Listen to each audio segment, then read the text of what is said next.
بسم اللہ الرحمن الرحیم۔ السلام علیکم ناظرین، میں ہوں جی ایم جمالی اور آپ دیکھ رہے ہیں ڈیجیٹل کے سب سے بڑے چینل نیوز پاکستان کا پروگرام اے ٹو زی۔ ناظرین، آج کے پروگرام میں ہم پاکستان میں دریاؤں کے تازہ پانی کی موجودگی، سپلائی اور پانی کی پیداواری صلاحیت یعنی پروڈکٹیوٹی پر بات کریں گے۔ اس کے علاوہ ہم زیر زمین پانی کے ذخائر کے حوالے سے بھی کچھ معلومات آپ سے شیئر کریں گے۔ جیسا کہ ہم سب اس حقیقت سے واقف ہیں کہ پانی کے بغیر زندگی ممکن نہیں، جبکہ انسان کی اپنی ساخت میں بھی اللہ تعالیٰ نے 70% پانی ہی رکھا ہے۔ دلچسپ بات یہ ہے کہ اس کرۂ ارض پر بھی 70% پانی اور صرف 30% خشکی ہے۔ دوسری طرف چرند پرند اور نباتات سمیت دنیا کے ہر زندہ شے کو پانی کی ضرورت ہے۔ یہ پانی سمندروں، دریاؤں، چشموں اور جھیلوں کی شکل میں دنیا کے ہر کونے میں موجود ہے۔ اس کے علاوہ زیر زمین پانی بھی ہر جگہ وافر مقدار میں موجود ہے۔ کسی بھی ملک کے معاشرتی اور ماحولیاتی امور میں تازہ پانی کے نظام کا فعال ہونا کلیدی حیثیت رکھتا ہے۔ اگر ہمیں اپنے آبی وسائل کو صحیح طور پر سمجھنا ہے تو ان تمام عوامل کو مد نظر رکھنا ہوگا جو اس میں کار فرما ہیں۔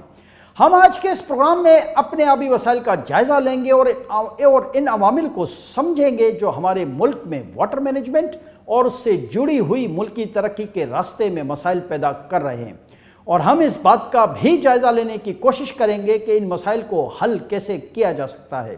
پاکستان کا شمار بنیادی طور پر دنیا کے خشک ممالک میں ہوتا ہے۔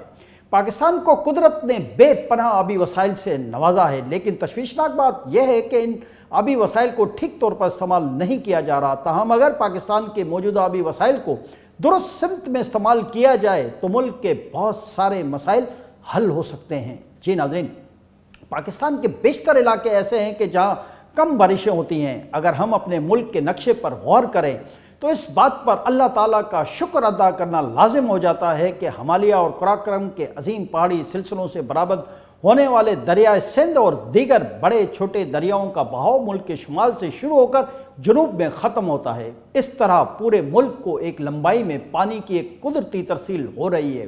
ان دریاؤں کی بدولت ہمارے ملک میں تازہ پانی کے وسائل بڑی مقدار میں ہیں اور اوسطاً 150 ملین ایکڑ فیٹ یا 185 ارب مکعب میٹر پانی سالانہ ان دریاؤں میں بہتا ہے، مگر جب اس حجم کو 24 کروڑ عوام پر تقسیم کرتے ہیں تو یہ محض 800 مکعب میٹر فی کس رہ جاتا ہے۔